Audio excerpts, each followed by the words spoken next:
Sadarkah kalian bahwa kehidupan sehari-hari kita selalu berhubungan dengan teori-teori fisika yang telah berkembang sampai saat ini? Pernahkah teman-teman memperhatikan buah apel yang jatuh? Atau melihat orang yang sedang bermain catur? Mungkin juga teman-teman pernah bermain perosotan? Atau teman-teman berkendara mobil di tol? Itu semua bisa dijelaskan dengan teori fisika. Halo teman-teman, perkenalkan, nama aku Glenardo Christian Sanggacung, NIM-ku 250523624870. Aku dari offering B3. Di kesempatan kali ini, aku mau menjelaskan suatu materi fisika dan aku mau membahas tentang bab motion in one dimension atau gerak dalam satu dimensi. Oke, lanjut. Yang telah aku sebutkan tadi di awal itu adalah contoh penerapan gerak translasi dalam kehidupan sehari-hari. Namun, apa itu gerak translasi? Gerak translasi adalah jenis gerakan di mana setiap titik dalam suatu benda bergerak sejauh yang sama dalam arah yang sama dalam interval waktu tertentu. Ini berarti bahwa seluruh benda mengalami perpindahan dari satu tempat ke tempat lain tanpa adanya rotasi atau perubahan orientasi. Secara umum, gerak translasi dapat terjadi karena 1, 2, atau 3 dimensi.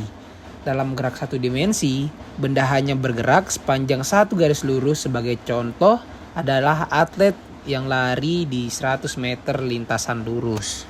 Besaran-besaran fisika yang relevan antara lain adalah posisi, kecepatan, dan percepatan. Posisi menjelaskan di mana benda berada pada waktu tertentu. Kecepatan menunjukkan seberapa cepat posisi benda berubah. Sementara percepatan menunjukkan seberapa cepat kecepatan benda berubah dari waktu ke waktu. Oke, dari soal yang akan kita bahas, ditemukan rumus percepatan rata-ratanya itu adalah Vx sama dengan 40 kurang 5t kuadrat. Ini yang diketahui. Dimana yang ditanya pada soal A itu adalah intervalnya dalam detik ke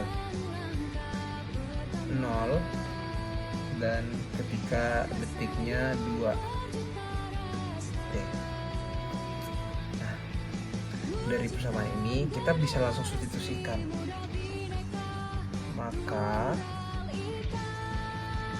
penyelesaiannya kita masukin Vx yang pertama dengan mensubstitusikan X-nya atau T-nya dengan 0. Maka kita tulis V0, kita masukin 40 dikurang 5 dikali 0 kuadrat. Maka hasilnya adalah 40 dikurang 5 dikali 0 kuadrat, hasilnya 0. Hasilnya adalah 40 meter per second. Ini ketika interval waktunya tuh dimulai dari 0.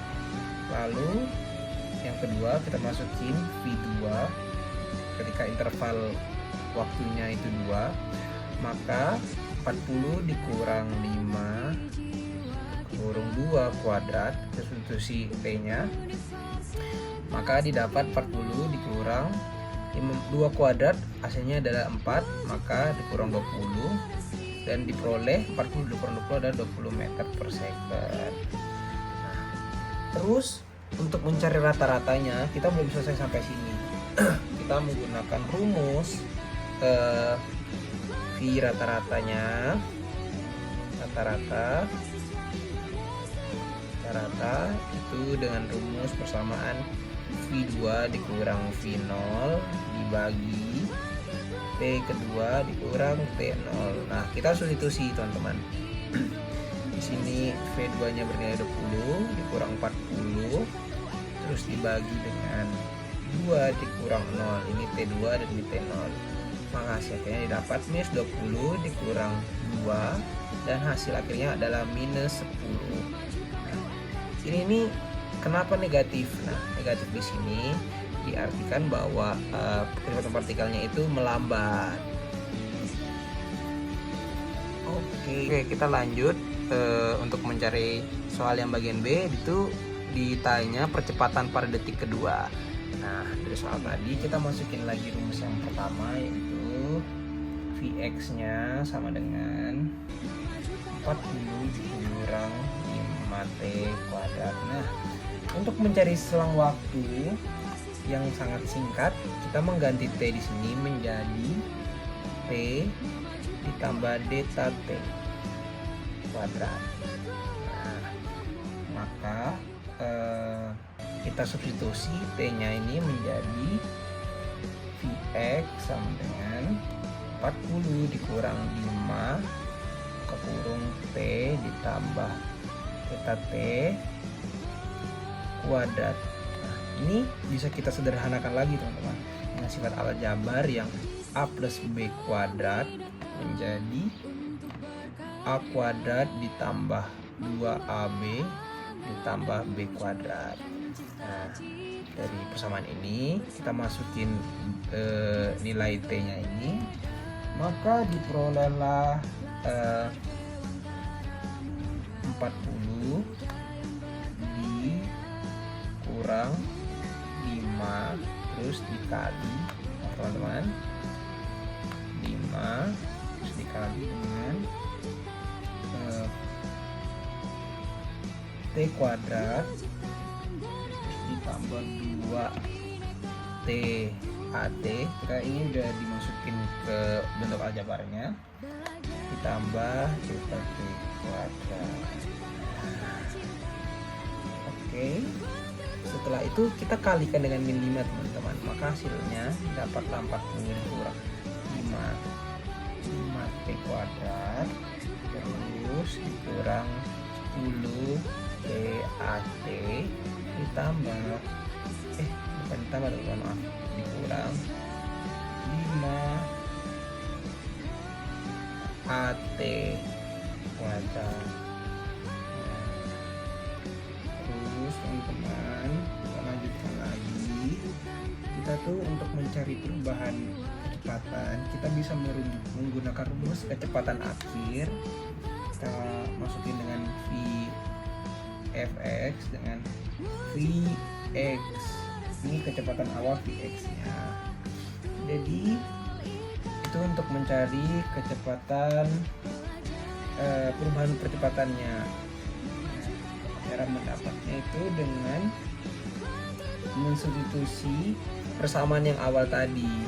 Substitusi persamaan awal yang ini, maka itu kita kurangkan dengan 40 dikurang 5T.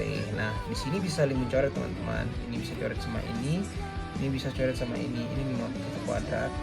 Maka dengan kecepatannya itu kita dapat nilainya dengan delta Vx sama dengan min 10 TAT dikurang 5 VT kuadrat. Nah, ini tadi ya teman-teman.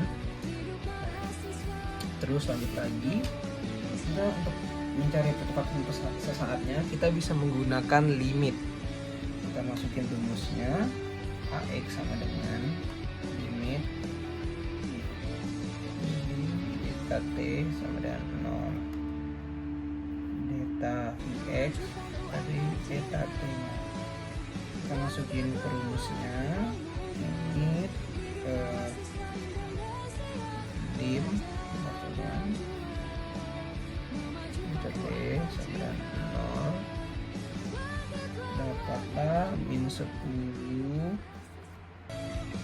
T min 10 T dikurang 5 AT terus dikurang AT, ini AT kuadrat teman-teman. Nah, ini bisa saling coret, maka hasilnya tuh min 10 T dikurang 5 AT delta T. Nah, terus dari itu kita bisa mensubstitusikan T-nya itu dengan sebelum itu yang ini karena mendekati 0 kita anggap ini 0, maka ini habis. Oke, lanjut di sini aja teman-teman ya. Maka AX-nya itu didapat sama dengan min 10T. Nah, kita substitusi T-nya yang ditanyakan adalah 2. Maka min 10 dikali 2 hasil akhirnya adalah 20 minus 20 meter per second. Nah, ini dia hasil dari percepatan pada detik keduanya. Oke teman-teman, lanjut lagi untuk membahas soal yang kedua. Dari soal yang kedua diketahui bahwa kecepatan mula-mulanya kita tulis V1 itu sama dengan 30 meter per second. Terus kecepatan akhirnya itu adalah 0, kita tulis V2 sama dengan 0 meter per second. Terus diketahui juga bahwa percepatannya itu adalah minus karena dia melambat ya. Minus 4 meter per second. Ini minus di sini artinya melambat. Nah, terus yang ditanya adalah waktu berhentinya. Untuk mencari waktu berhenti kita bisa menggunakan rumus percepatan. A kita masukin V2 dikurang V1 dikurang delta T. Nah, ini bisa kita tukar menjadi V2 dikurang V1 dibagi A di delta T. Nah, kita lanjut ke sini, kita masukin yang udah diketahui. Delta T sama dengan V2 nya adalah 0 terus dikurang V1 nya adalah 30 dibagi 4 minus 4 maaf. Hasilnya adalah jadi min 30 dikurang dibagi min 4 dan didapatlah 7,5. Ini adalah waktunya berhenti tepat. Oke. Pengaplikasian materi teknik sipil yang telah tadi saya sampaikan itu bisa diaplikasikan dalam pembuatan jalur rem mendadak di tol atau juga untuk perhitungan penurunan pondasi. Oke, sekian dari saya. Terima kasih.